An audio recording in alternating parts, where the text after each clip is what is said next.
Bom, hoje a gente começou a segunda etapa do eixo Memórias e Saberes Tradicionais, onde a gente vai começar a fazer a catalogação desse patrimônio cultural presente nas comunidades, né? O principal objetivo é a gente criar um arquivo para a comunidade, para que organize essa memória que é distribuída entre várias pessoas, e também fazer uma troca de saberes, né? Porque acaba sendo um espaço interessante, a própria reunião, tirar um momento ali para conversar, a gente aprende um pouco sobre a história. E uma coisa que eu explorei dos mais velhos é a benzeção, porque eu tinha uma madrinha que é benzedora, entendeu?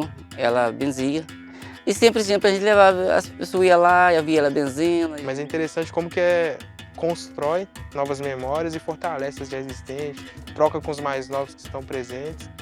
E hoje foi o dia que a gente resolveu falar sobre os documentos históricos, né?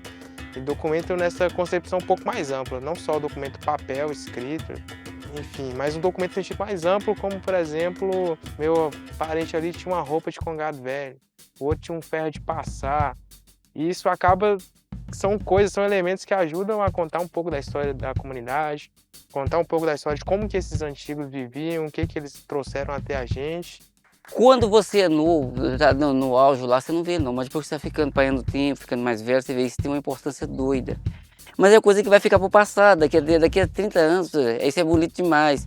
Então é coisa que se eu achar, o que eu achar de velho para mim adquirir, não é que tem ambição. Se eu pudesse, uma pessoa jogar fora, eu quero, entendeu? Para mim ter e guardar aquilo ali para largar, para lembrança, que eu não vou ficar aqui, eu não sou patrimônio da terra, vou ficar o tempo todo, mas a terra vai vir muito dentro e vem várias gerações que vai tirar, ver isso, é do passado, é do passado. Às vezes é sempre muito difícil para algumas pessoas, porque mexe no íntimo, né? Mexe com um afeto, mexe com a memória de alguém que talvez já faleceu e tal. Mas depois o pessoal foi se soltando, foi puxando, foi muito falando entre si, rindo, divertindo as histórias antigas e participando bastante. Eu acho isso legal porque mostra que tem muita história para a gente contar, para a gente, sobretudo, compartilhar. Assim, que eu acho que o principal objetivo é esse, né? Mas é uma coisa que a gente tem que sempre passar para as pessoas. O conhecimento da técnica é um. E o conhecimento da vivência no campo ou em qualquer lugar é outro conhecimento. Quer dizer, agora se transforma em. Talvez até você tem um engenheiro, mas a pessoa talvez é engenheiro aqui nesse território. Ele é engenheiro, porque sabe conhecimento, tem conhecimento que talvez o engenheiro não tem.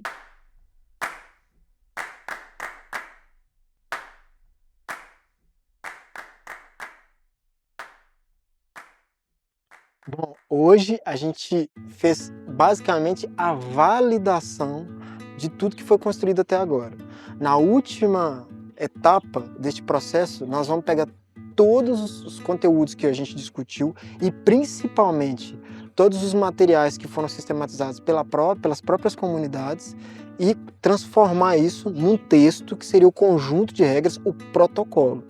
Mas antes disso, antes de efetivar, lançando o protocolo para todos os órgãos públicos e privados, para a sociedade, para que eles possam entender como é que funcionam as regras de consulta, essas regras precisam novamente serem validadas e avaliadas por eles. Por quê?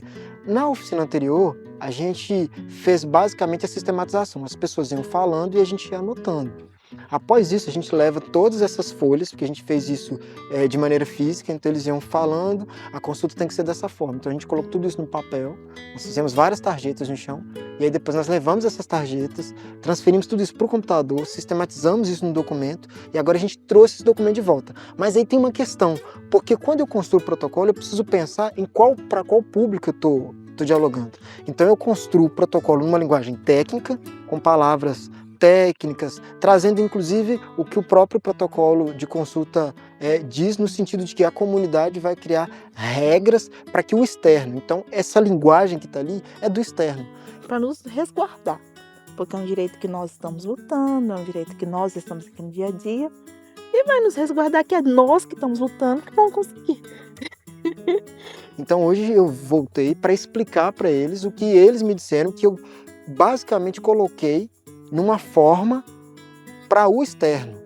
Mas internamente a gente tem outros mecanismos para fazer com que eles compreendam o protocolo. Mas quando a gente constrói o protocolo, a gente entende que tem que ter essas duas estratégias.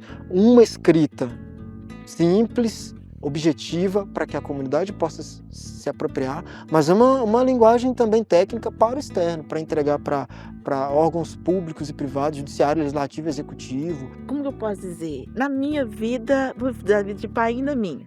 De Paim, ele já não teve direito a quase nada, tudo foi muito suado, que a gente trabalha aqui. Então ele não trabalha nas minhas contas, que era tudo muito suado, tudo era plantado, tudo era naquela correria toda. Então a diferença minha para Paim é que eu já não tive que plantar, eu já não tive que correr atrás o tempo todo. Eu levanto cedo para trabalhar, trabalho pesado, dizer assim que, né, que na roça e tudo, mas já foi diferente porque eu não tive que sofrer tanto quanto meu pai. E para Amy eu vejo que vai ser melhor ainda, porque ela vai ter todos esses direitos a qual eu estou lutando, mas não vai ter que lutar tanto quanto eu e pior ainda quanto eu vou. Porque eu já vou ensinar para ela o que ela tem direito a fazer, já ensinar para ela os caminhos, filho, vai nesse que você tem esse direito. Então ela já não vai ter esse descobrimento, ela já vai ser. Porque, filha, o que eu estudei, que foram me ensinar, né, tipo assim, viraram pro meu pai e falaram, você é quilombola por causa disso. Estão falando pra mim, mas ela já vive isso. Ela vai descobrir, não precisa descobrir que ela vai ter que lutar atrás daquilo, porque ela vai ter que correr, batalhar.